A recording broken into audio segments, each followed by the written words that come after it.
Hello, and welcome to today's Grow session entitled The Tapestry of Jewish Peoplehood with Rabbi Neal Gold. My name is Robin Kahn, and I'm one of the Program and Relationship Directors on the Tamid of Hebrew College team.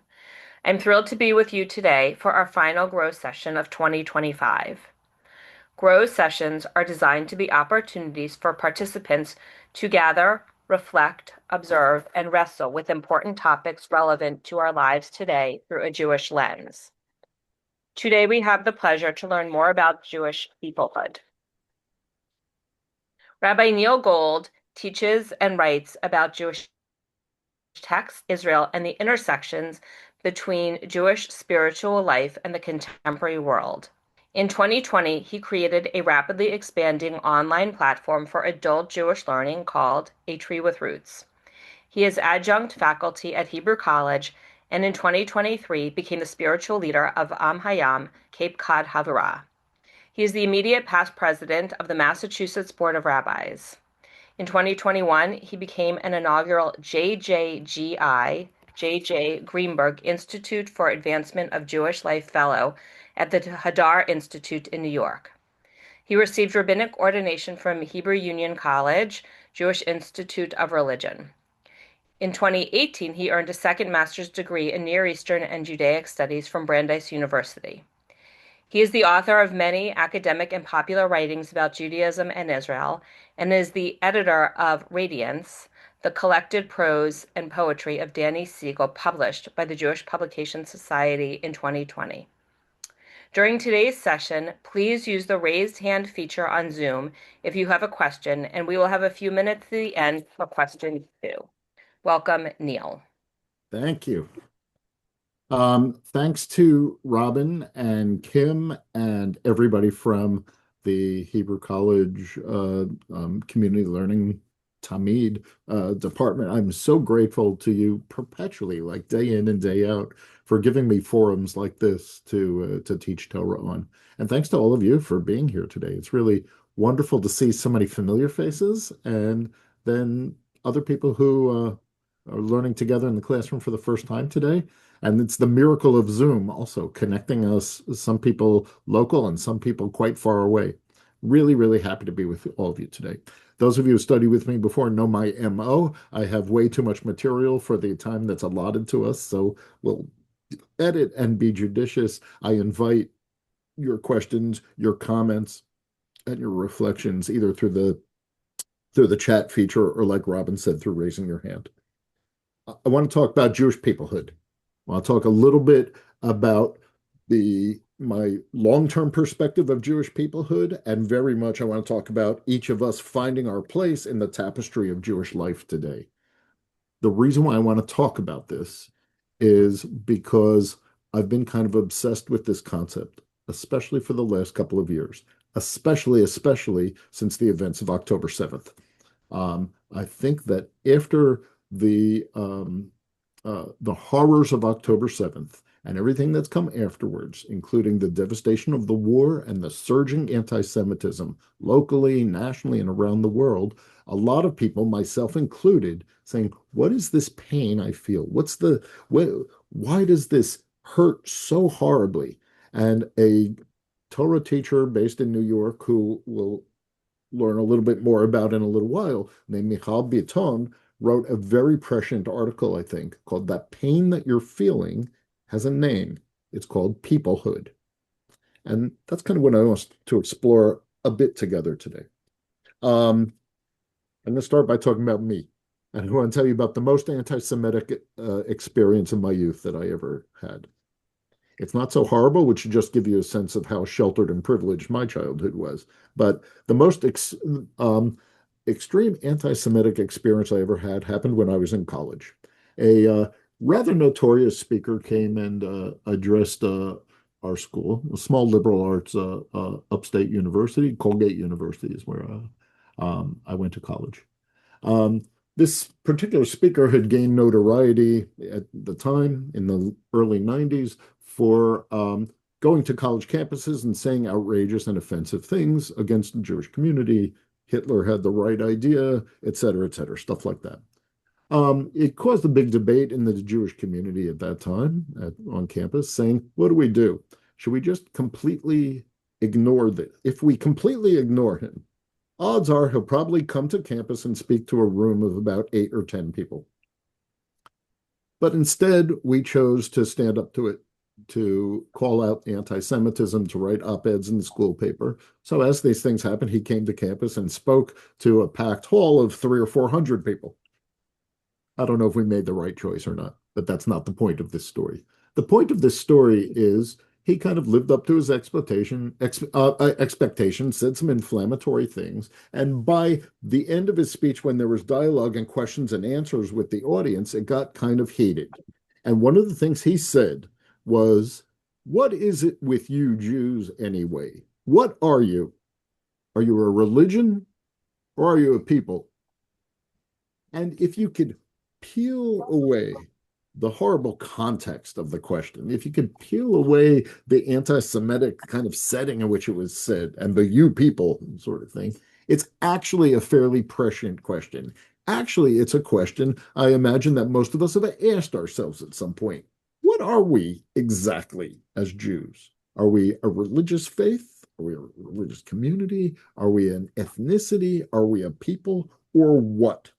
Since that day, here I am all these years later still talking about it. So I realized it was a pretty pivotal moment in my development. Since that day, I've thought about his question a lot. And I came up with something that I think is a rather subtle answer to his question.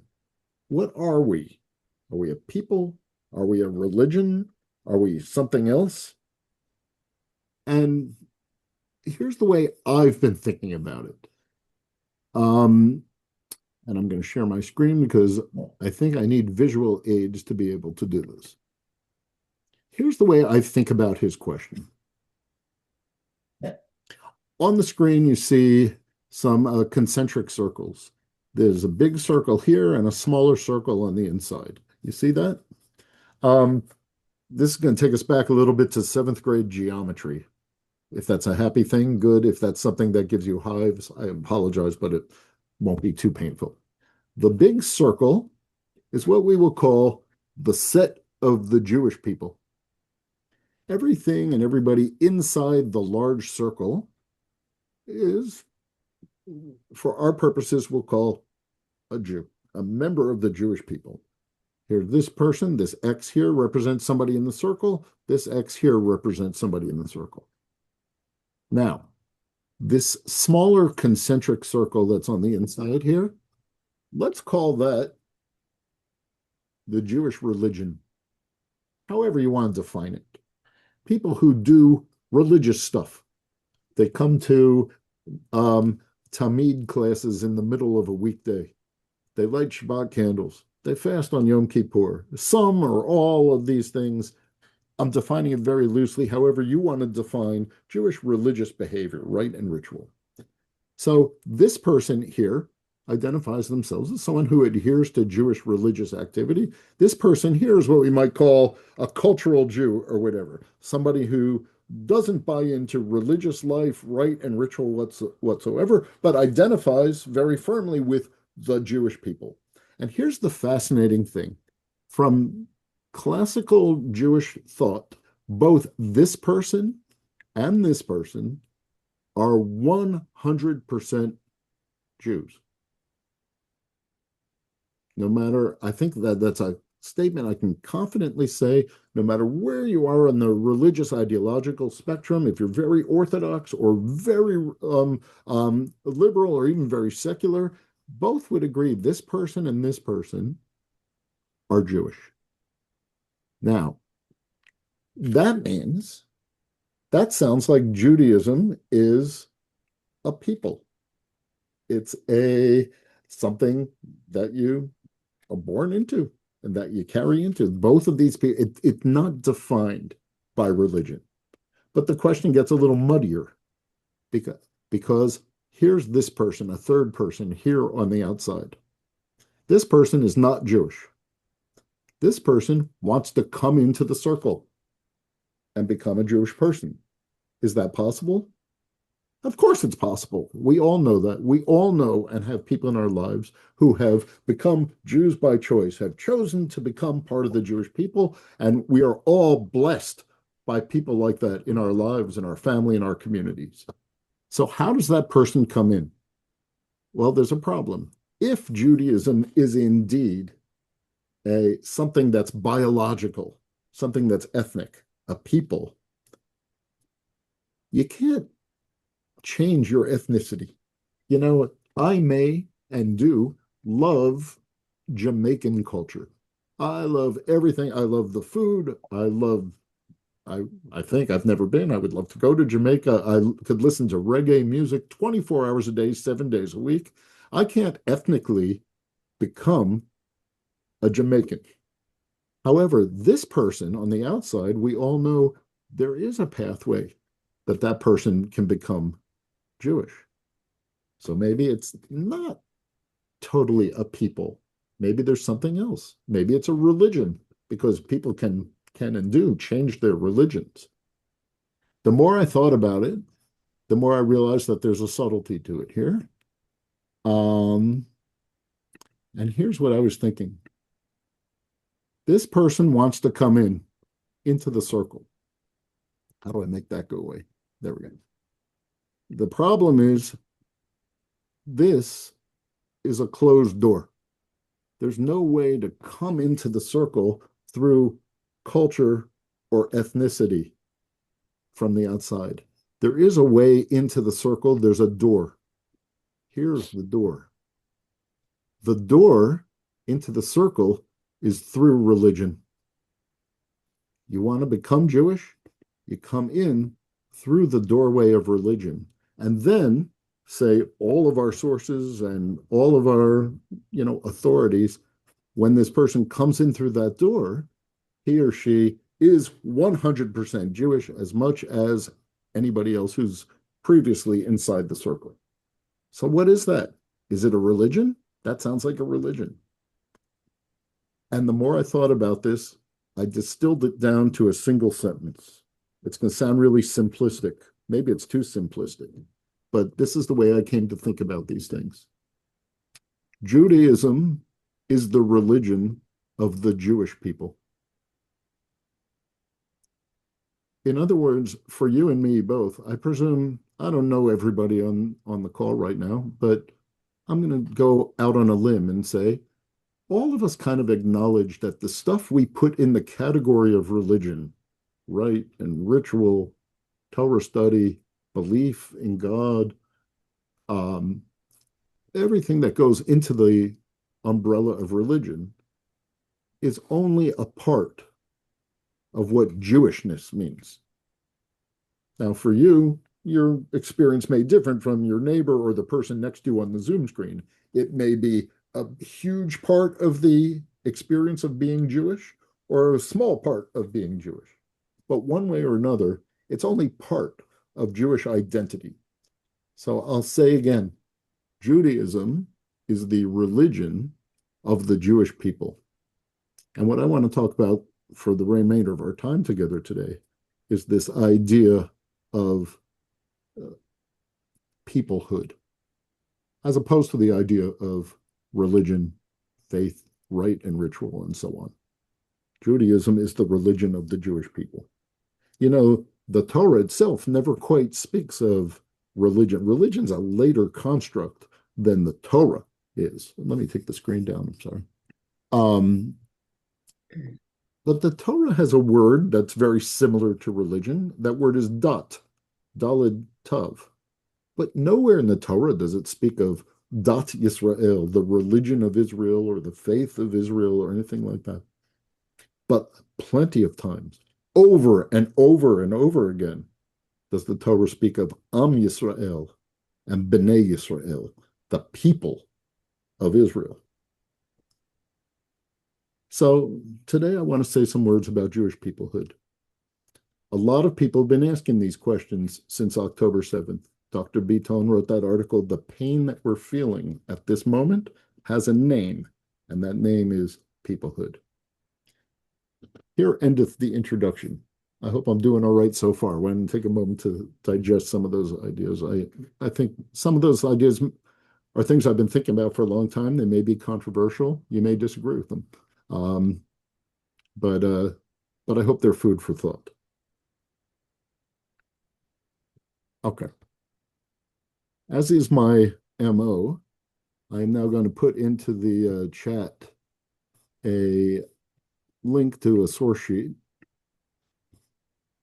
that has classic text that I'd like for us to discuss.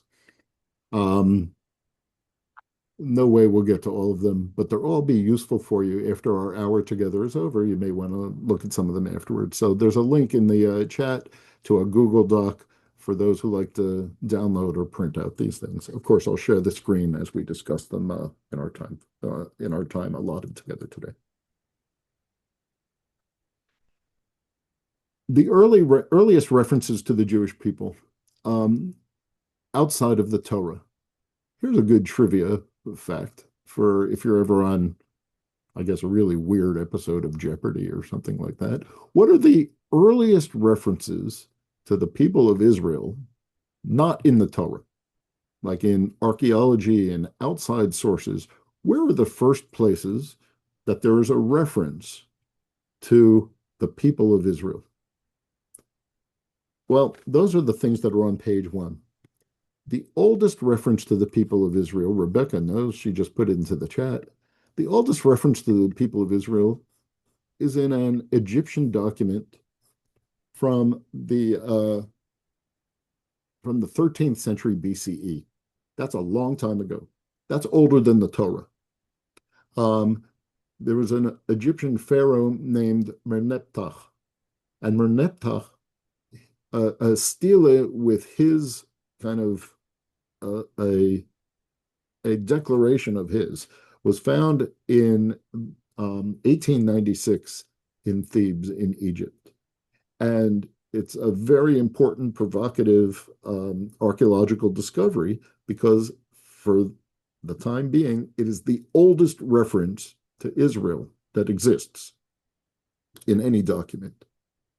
For our purposes today, what's so compelling about it is this Egyptian pharaoh talks about how he has completely annihilated and destroyed Israel for all time.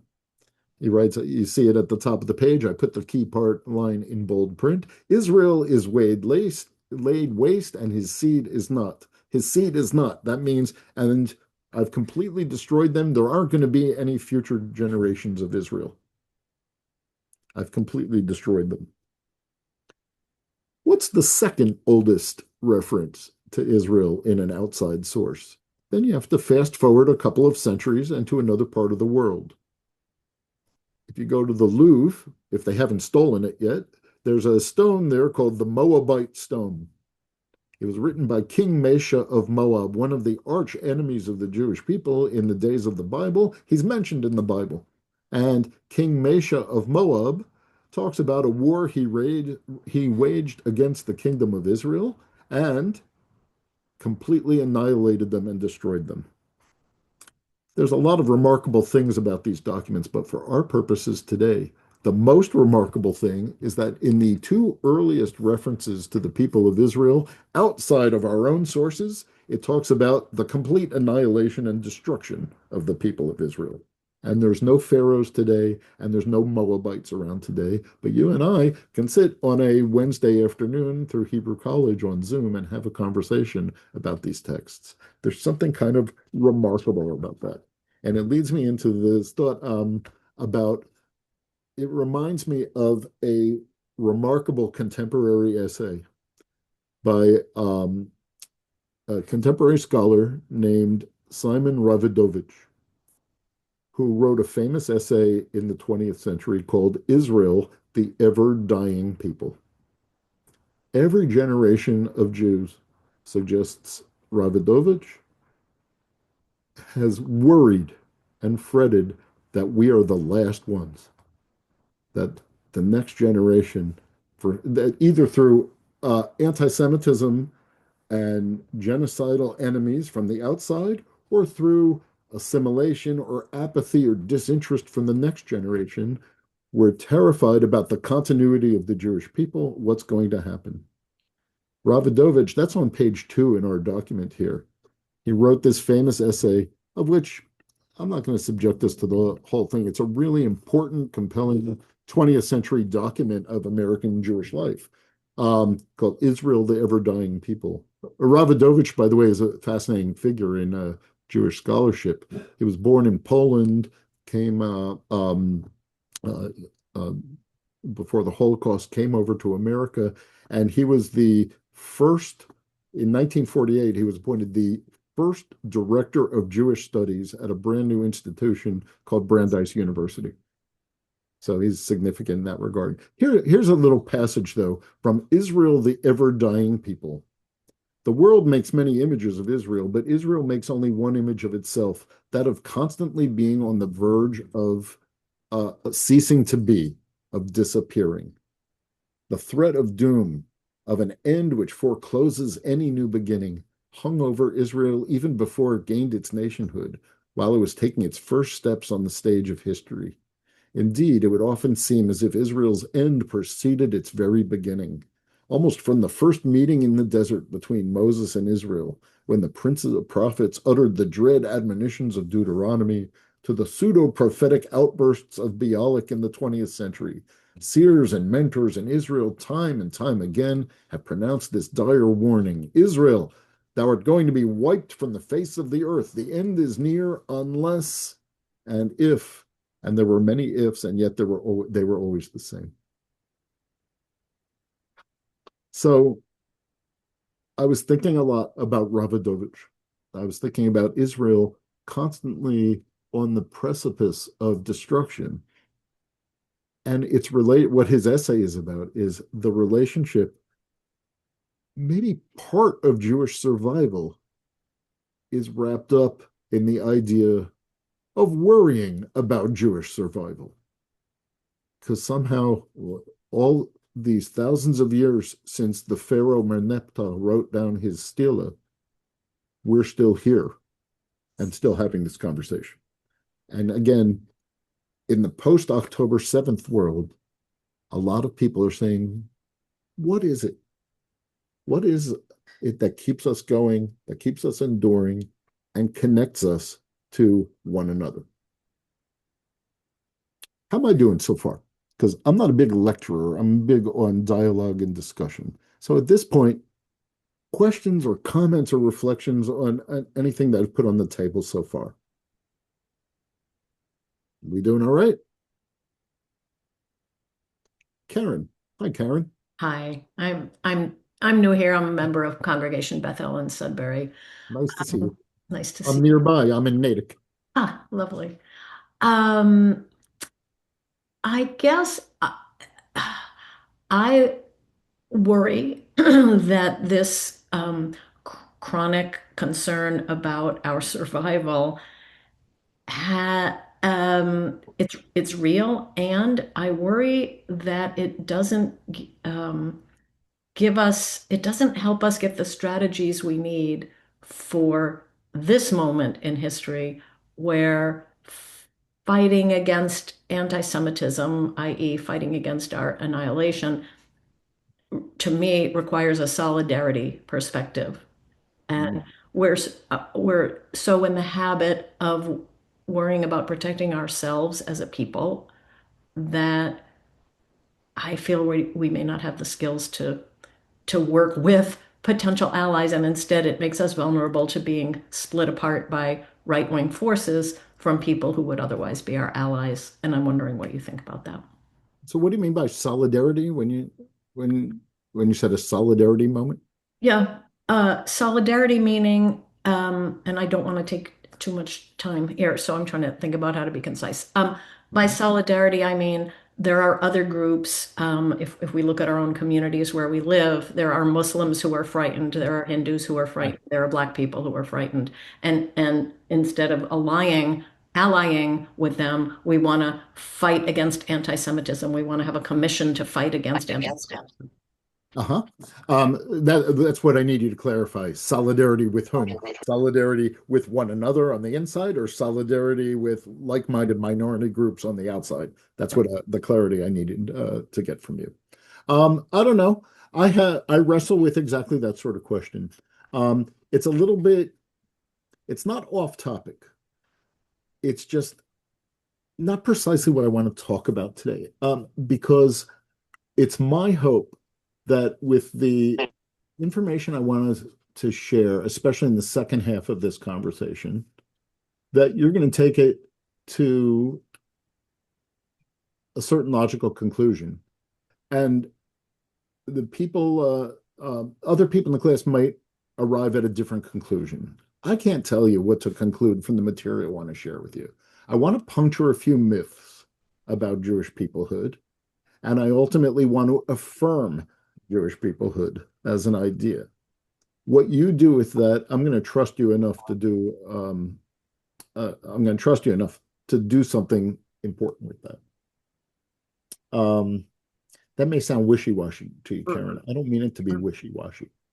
I mean, I don't know. I think smart and ethical people might arrive at different conclusions from the material I'm going to put on the table. I have my own conclusions and my own opinions, but I'm going to largely keep them to myself for your sake and for mine. I'm going to think more about that, and if I can return to your question in a little while, let's see. Evelyn, though, Karen, I don't really know you, but I know my friend Evelyn here, and the two of you might have plenty to talk about offline. Evelyn, welcome. Good to be here. My question is, I think I really know people, more left-wing Jewish radicals who really feel connected to the religion, but not so much to the people. So I Mhm. was wondering if you could reflect on that. Um, I'm gonna take opposition to that. I'm not sure if it's a question of left or right, though. I am gonna come down on the place of affirming Jewish peoplehood, not with a political agenda, with a sense of sorrow and loss about what we've experienced over the last 2 years, and also with a sense of celebrating the diversity that exists in Jewish peoplehood. And ultimately, my task as an educator is to encourage each person in my domain to say, where's your place in this diverse tapestry of Jewish peoplehood? Where can you flourish and where can you find your home? Because I think that's my ultimate agenda of what's really important to me.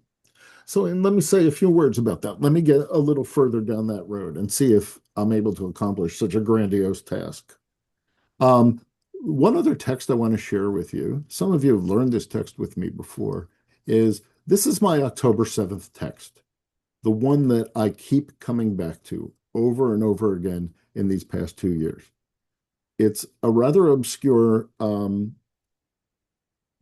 midrash and an ancient one. It goes back at least 1,800 years to a midrashic collection called the Mechilta de Rabbi Shimon Bar Yochai. It's a very old classical midrash. And I just find that this was my October 8th text that spoke to my soul. It goes like this. Like all good midrashim, it jumps off from a text in the Torah. Atem tiyu li mamlechet kohanim v'goy kadosh. You shall be to me a kingdom of priests and a holy nation. That's nice. But here's what the midrash does with it. This teaches that they, Israel, are like a single body and a single soul. Thus it is written, who is like your people Israel, a unique nation on the earth? That is, if one of them sins, all of them are punished. Or the way the Talmud uses this language, Kol Yisrael arevim zeh b'zeh. All Israel is ultimately responsible for one another. That's not the part that really spoke to me, though. If it was that, I wouldn't waste your time. It's the second half that really speaks to me. And again, especially in these last 2 years. And if one of them is stricken, all of them, the whole body, feels pain. As it is written, and then there's a random verse to say that idea. But the idea, it's a Kabbalistic idea too. All Israel is one kind of body. And in a single body, if one part of the body feels pain, the whole body experiences it. The example is a kind of weird verse from Jeremiah that says, all Israel are scattered sheep. And then the Midrash goes on. What does sheep have to do with any of this? Just as when a ewe is struck on one of her limbs, all of the flock feel it, so too when one Jew is stricken, all of them feel pain. I can't speak to the first half of that sentence. I don't know. I've never been a shepherd before. Is there anybody in the room who's a professional shepherd? All right. So I don't know if it's true that if one sheep in the flock feels pain, the whole flock feels it. But I know the second half, when one Jew is stricken, all of them feel pain. That kind of spoke to me as the post-October 7th kind of a spiritual truth.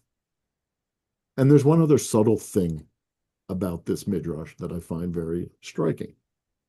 The word for a ewe, like a female lamb in Hebrew is, what's that word? Is a Rachel. That's what a ewe is, a lamb. But what else is Rachel? Our mother Rachel. Rachel is the Hebrew name Rachel. Rachel has a remarkable place in the Midrashic imagination because she's the one who is weeping for her children in the Midrash when they feel pain, when they suffer, and when they hurt. So it can't be random, this idea that a lamb, the image for all Israel hurts when part of the people hurt, that the word is a Rachel. I think the Midrash is saying something about nobody knows the pain of her family better than a mother does. And Rachel, as sort of the mother of us all, is the example that the Midrash reaches for. This was my October 7th text that I keep coming back to. And it says something about Jewish peoplehood. For all of our fractiousness, for all of our disagreement, for all of the pain we inflict on one another, which I would never shortchange, it's real and it's out there. And yet, this is what I was feeling on many, many occasions in the recent past. It really spoke to me. Maybe it speaks to you as well. Hello, Martin. What would you like to say? Hi, calling in from snowy Cleveland. Welcome. Glad to have. I was a scholar in residence in Cleveland last year or 2 years ago, and I had a wonderful time there. I missed you. Sorry, with Scott Rowland, Shari Tikva. Exactly. Yeah, I had such a great time there. it's the best. Wonderful kahila. So one quick new question came up, which when you mentioned Rachel is Rachmonis. Is that the same root or not? Not the same root, but a Okay. nice alliteration and a nice Yeah. midrashic connection. Okay. But it's Okay. not. A lamed is not a mem. Okay. But Rachel is full of Rahmanis for her children. Absolutely, Right. that's true. Right. So I was thinking along more theological lines and just wrote this down when you Good. were talking about ever-dying Jews that maybe by audaciously embracing an invisible God that's always potentially fully disappearing, do we need to ever more strongly hold on to one another? Do you think there's a relationship, tension of the non-tangible and then the need to preserve our peoplehood over these many millennia? I wonder. It's an interesting thought. It made me think of something a little bit tangential, but I'm still looking at Karen from Sudbury on the screen there. Your rabbi of many years ago, Rabbi Larry Kushner, was a teacher of mine, and he used to have a line that he would say in the class. He'd say, the Torah gives us a God who can't be seen, a God whose name can't even be spoken. It's even physically impossible to speak the name of this God. And then Rabbi Kushner would say, perhaps this is one of the reasons why there's so few Jews in the world. So maybe whatever, to your point, Martin, it made me think of that teaching from Rabbi Kushner 6 years ago. Thanks. So anyway, I don't know about this segue that I want to make, but I've been talking about ancient ideas, but I want to drag it into Jewish peoplehood today. I want to make some observations about 21st century Jewish peoplehood, and I want to puncture a few myths about it as well. One of the first thoughts is maybe if you grew up in Nifty or maybe even one of the other youth movements, I'm not sure who else sang that. There used to be an old song that we used to sing when we were kids. It used to go, wherever you go, there's always someone Jewish. You know that song? Robin's smiling. You know that song. Wherever you go, there's always someone Jewish. You're never alone if you're a Jew, right? Isn't that the second line? Something like that. It was a very annoying song. But is it true? Is it true that wherever you go, there's always someone Jewish? One of the myths that we tell ourselves is that we are a global people spread out all over the world. But the truth is, especially in 2025, almost 2026, it's more myth than fact. I mean, sure, we've all had the experience, I imagine, of traveling to some obscure place in the globe and running into somebody, running into another Jewish person. I mean, maybe I was once traveling with my family in the rainforests in Queensland, Australia, and the people just over our shoulder are speaking Hebrew to one another, and we made this great connection. Or maybe you've had an experience like that in the mountains of Nepal or on a trip to Antarctica or whatever. But is it really true that we're a global people the way we tell ourselves? Um, my teacher and the great scholar, historian of contemporary Judaism, Jonathan Sarna at Brandeis, wrote a very interesting article in which he talks about what he calls the great consolidation in the Jewish world today. And I think this is important for our self-image and understanding who we are. The world Jewish population, um, well, according to the numbers that I'm going to use, the world Jewish population is about 17.1 million Jews in the world. It is notoriously difficult to count Jews, as it should be. The Torah warns us not to count one another. It's notoriously difficult because of the whole question about who is defining who's in the circle and what's a Jewish person. It's especially difficult in contemporary America because we all know people who maybe are not formally converted to Judaism according to Jewish ritual, but have certainly cast their lots with us.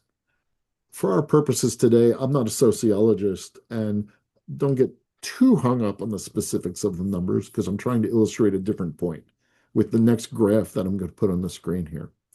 Here's wherever you go, there's always someone Jewish. Here's the world Jewish population of 2024, the most recent numbers that I was able to find. Here's the stats. I think there's some things that are kind of shocking about this. Here are the 10 largest Jewish populations in the world today. In 1950, there were 30 countries in the world that had Jewish communities of 25,000 or more. By the 21st century, there were only 17 Jewish communities in the world that had populations of 25,000 or more. Take a look at this chart. What I think is so remarkable about this chart, here's the 10 large, I shouldn't have put it on screen yet. I should have asked you, after Israel and America, what are the largest Jewish communities in the world? But here you've now got them on the screen in front of you. After Israel and the United States, the next three largest Jewish communities, France, Canada, and the UK. But look at the drop-off in the column all the way on the right.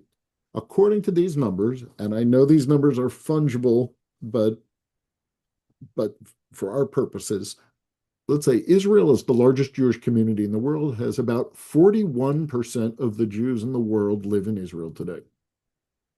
And according to these numbers, a slightly smaller amount, about 37% of Jews in the world live in the United States. And the third largest Jewish community, look at the drop-off from 1 and 2 to number 3 between Israel and the United States. And then the drop off to France is 2%, 2.5%, Canada, 2.4%. The numbers get smaller and smaller. The entire rest of the world, after these top 10, have 11% of the world. And I think it's interesting to see my footnote at the bottom, the 10 largest Jewish communities, number 11 through 20, South Africa, Hungary, Mexico, Netherlands, Ukraine, Belgium, Italy, Switzerland, Chile, and Uruguay, rounding out the top 20. But it's kind of remarkable to see that overwhelmingly most of the Jews in the world live in the United States and Israel. And then if you want to bring in France, Canada, and the UK, you've got by far the most of the Jews in the world. Or Dr. Sarna puts this even more startlingly. In 1950, 54% of Jews lived in the most highly developed countries in the world. In 2012, in 2012, which is the numbers he was using, it's even higher according to these numbers, well over 93% of Jews in the world live in highly developed countries. Here's what he concludes from all of this. Despite what we tell one another, despite what we say, wherever you go, there's always someone Jewish. Here's Dr. Sarna's conclusions. More and more Jews in 2026 live in fewer and fewer places. The vast majority of 196 countries in the world have zero or microscopic numbers of Jews. Some of these countries, Iraq, Ethiopia comes to mind, Syria comes to mind, once had flourishing Jewish communities that have been there for millennia, today have virtually zero Jews living there. There are huge parts of the world that have no Jewish presence whatsoever. And also, relevant to our experience, the vast majority of Jewish people live in, have consolidated and live in, not in developing countries, but in what used to be called first world. We don't use that sort of terminology anymore. Is this a good thing or a bad thing? It's a thing. I'm not sure if it's good, or it has good implications and bad implications. The good implication is that Jews live in economically stable environments and relatively, I don't know if this is really true, but politically stable environments, or stable-ish. Jews today, broadly speaking, Jewish communities are established and secure in those sorts of societies. And that means we have a lot more in common with Jews around the world than was even true just a generation or two ago. But the negative implications of all of this, it has something to do with the anti-Semitism that we've experienced in the last few years. That while, say, Christianity and Islam around the world are growing and expanding, the implication can't be missed that Jewish communities are contracting. We are hardly a world religion, despite the way we like to think of ourselves. And being tethered to the most developed communities also means being unpopular with much of the rest of the world, which, understandably or not, resents wealth and advantage and accuses the wealthiest societies of being exploiters and colonizers and so on. Whether it's true or not, whether it's understandable or not, it's a thing. And I think internally too, Jews risk the sense of perspective that comes with a global perspective, because I think sometimes the simple fact is wealth and comfort mean risking ignoring the rest of the world and people who genuinely suffer and are oppressed. So I share these things with you, not even really because of not because of a political agenda, but because I think they challenge our conventional wisdom about ourselves and what Jewish peoplehood is all about. They provide spiritual and ethical challenges for us. And I think they hold up a mirror to who we really are. And all of those things are spiritually and religiously valuable, I believe. So speaking of that mirror, and I'm building to a conclusion here, who are we? That's the question that guy asked me when I was in college all those years ago. Who are we? I want to show you my favorite poster in the world. It used to stand, I used to have it outside my office. It's long gone because for years this poster was outside my office. Maybe you've seen it before. You ever seen this poster before? I think it's glorious. It says, Jews come in all colors. And it represents this ethnological diversity that exists in the Jewish world. We're, on one hand, consolidated in where we live. On the other hand, we're more diverse within than we've ever been in our history. You know, when I was a kid, and maybe you had this experience as well, we were told by our teachers, and it was wrong. We were told, you know, there's two kinds of Jews in the world. There's Ashkenazi Jews and Sephardi Jews. Remember when we were told that? And even at a young age, I realized that was bogus. That's not true. First of all, in the Ashkenazi world, there's a huge diversity and always has been. In the Sephardi world, what does Sephardi mean? Sephardi means Spanish. It very specifically refers to communities that were expelled from Spain in 1492 during the great persecutions of that time, and therefore spread out throughout Mediterranean countries to South America, to the Middle East, and so on.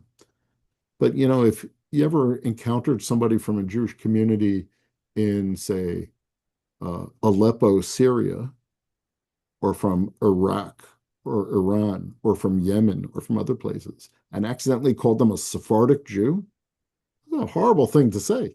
They're like, my community has been from those places for nearly 2,000 years, long before the Spanish expulsion from 1492. So in Israel, there's also a catch-all term called Mizrahi, which means Jews from the Middle East, but that's such a grand, big term as well. And then you add into that mix Ethiopians, for instance, or Jews from India or from other places. And what about all those Jews by choice that are in our door? You know, when you convert to Judaism, you don't say, congratulations, Mazel Tov, you're now an Ashkenazi Jew. So those classic terms are so limited and so narrow to represent the great tapestry of Jewish life, which I find encapsulated in this poster here. So I guess I'm drawing to a conclusion here. From my perspective, roots are important. It's important to know who you are, where you come from, and that sort of thing. As an Ashkenazi Jew, I've always been interested in Ashkenazi culture, Yiddish language, things like that. But my suggestion to all of my students, and reflecting back on myself too, is that the whole Jewish world is your palette. Because I believe, like this poster implies, Jews come in all colors, and we're all bound in this endeavor of creating Jewish life. We're all we're all bound up in this together. That lesson for me is more true than ever in the post-October 7th landscape that we all navigate, where one part of the body hurts, the entire body hurts. So maybe we conclude with a text, and then I'll finish with the text, and then we can have a dialogue or questions and answers about things you may want to talk about. But if I go back to my source sheet, there's Michal Biton, an excerpt from her larger essay, That Pain You're Feeling is Peoplehood. And I gave you a link to it at the bottom. I'm trying to think, do we want to give her the final word, or we want to give Rawidowicz the final word? Let's go to Dr. Biton here. She says, because she cites one of my favorite passages in the Talmud, this crazy passage from the Talmud that's great, and she derives such a profound ethical lesson from it. In a 1956 sermon, Rabbi Soloveitchik asked whether the dispersion of Jews across the world and the ensuing diversity of custom, language, ways of life has caused Jews to cease being a people. Is the Jewish diaspora one or not? Are we still a we? That's her language. Are we still a we? If you felt the ways that Jews tear one another apart politically, ideologically, religiously, socially, in all those sorts of ways in recent years, and if that's pained you, join the club and join her club as well. Are we still a we? She says, to explore this question, the Rav invokes an obscure Talmudic inquiry. It's an amazing passage in the Talmud, where the rabbis debate the status of a man who has two heads. Specifically, which head do you put the tefillin on, or you should put the tefillin on both heads? The rabbi's question is legal, spiritual, and ontological. They want to know whether this is a single or multiple being. So too, the Rav asks, we should ask the Jewish people, are we one or are we many? He provides a response as profound as it is raw. He suggests that the way to determine whether a man with two heads is a single entity is to pour boiling water on one of the heads. If the other head experiences pain, then the two-headed man is a single being. If not, then they are two individuals enfolded in one body. This is the test of peoplehood. He writes, so long as there is shared suffering in the sense of I am with him in his distress, then there's unity. Then she writes, in Simchat Torah 2023, such a test was carried out.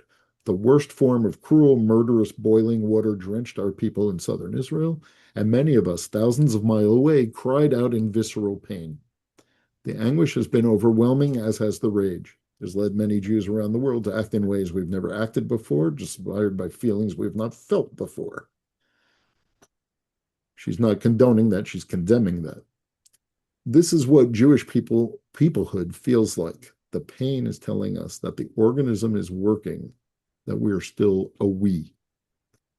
That, I think, has ramifications and implications for all of us as we try to navigate the future and as each of us tries to figure out our unique place in that tapestry of Jewish life called Jewish peoplehood. How do you want to respond to any of this? I invite your questions and comments, your response to Dr. Bitone's the excerpt from her larger essay, or anything else that's on your mind. Surely you're not speechless. Evelyn, you're never speechless with me. Go ahead. I'm sorry, but I No, want to go. sorry, it was a compliment. No, what I mean is that I don't mean to be in an argument. I'm just feeling a little bit of relief from what you're saying today, that all Jews, no matter what, are part of the people. Because when I see so much division today in this Jewish world, that pains me tremendously. And, when I think about, how can I put it? People who don't agree with what Israel is doing and feel more, let's say, feel sympathy for what's happening in Gaza as well and as deeply, that those people can still feel part of the Jewish people. I don't. And so I leave this class feeling better than I did before. And it's really a call for me to really feel that we're all part of the Jewish people and to embrace it all. Okay. I think that's good. What you said, I'm not sure I 100% followed everything you said, Evelyn, but here's what I want to say. First of all, it is not my agenda to tell you, to give you what do I want to say? I want you to draw political conclusions, but I'm not going to tell you what the political conclusions are. I am not even specifically talking about Israel and Gaza. You went there, and it's hard not to go there. I understand that. My purpose in presenting this to you was to make the case, which I think you got, Evelyn, for understanding Jewish peoplehood today at a time, if you feel that, I feel that pain that you're talking about as well. That's why I wanted to do this topic, because I feel this topic is more important than ever. The pain we inflict on one another can be worse than the most horrific pain that anti-Semites inflict upon us. we need more people who stand up for the unity in diversity of Jewish life. That's the point I'm trying to make. That's the point I'm trying to show you with that tapestry, with that picture from the Jewish racial network, multiracial network. The You said one other thing that I wanted to respond to. Oh, I've only given you half of the conversation today. If you come back to a Maya course that I'll teach in the spring, God willing, we're going to talk about today's topic was Jewish peoplehood. That's half the story. Anyone who reads the Torah knows that there's another half of the story too, and that's the human family. Part of the questions of Jewish ethics and Jewish politics today is, to what extent do I have responsibilities to my Jewish family? And the other half of the conversation is, to what extent do I have responsibilities to my human family? The Torah speaks of them both in a single voice. That's why the Torah begins in the Garden of Eden with Adam and Eve and all human beings. There are no easy answers here. Sometimes we are drawn to the pain and struggle of our Jewish family, and we have responsibilities towards them. Sometimes we're drawn to the pain and struggle of other human beings by virtue of being part of the human family, and we have responsibilities towards them. I will suggest that Orthodox communities, and generally the right, tend to err on the side of Jewish particularism. And liberal communities and the political left tend to err on the side of universalism. And Judaism speaks with the Torah speaks with a voice that says, neither one lets you off the hook. You belong to a Jewish family and you belong to a human family. Sometimes the challenges of the moment pull you in two directions at the same time. Hey, it's hard to be a Jew. What can I say? So thanks for giving me the opportunity to clarify about that, Evelyn. In another time and place, we can have a conversation about responsibilities to the human family. Today's topic was, in Dr. Beaton's words, that pain that so many of us felt recently in the past few years is a pain called peoplehood.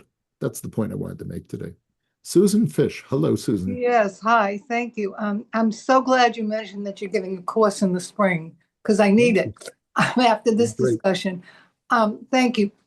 Because I do too, by the way. Yeah. I teach courses because there's stuff that my soul needs as well. Yeah. So thanks for being on the same page with me. Yeah, this was a great, I just have to go back to what you said about Rachel in the beginning, that, we have this commitment or this love or this caring for everybody.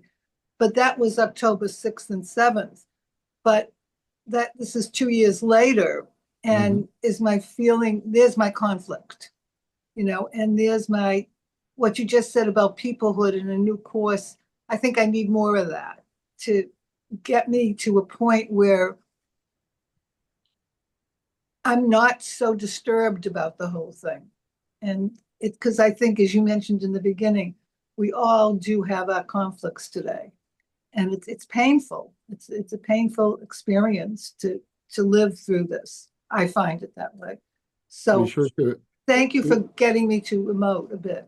Thank you for saying that, Susan. Susan, as you and I get to know each other better and as we study together, I promise I will never give you easy answers.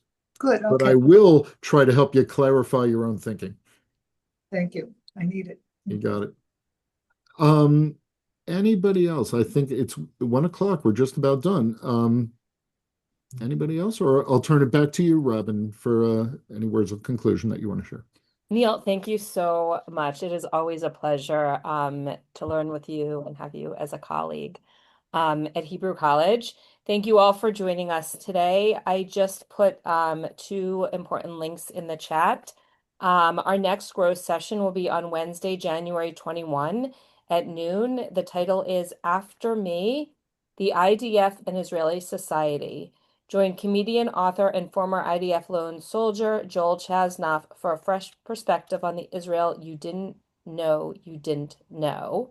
I gotta say, I'm sorry to interrupt you, Robin. Joel is fantastic, and he is funny as hell. He has a side career as a stand-up comic. I really recommend him. Great. Well, Neal, you can sign up because the link is in the chat.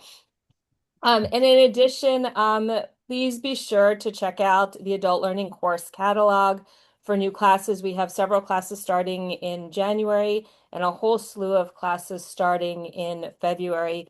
New courses are being added daily, and we send lots of emails to remind you of these. And again, thank you, Neal, and we'll see you all soon.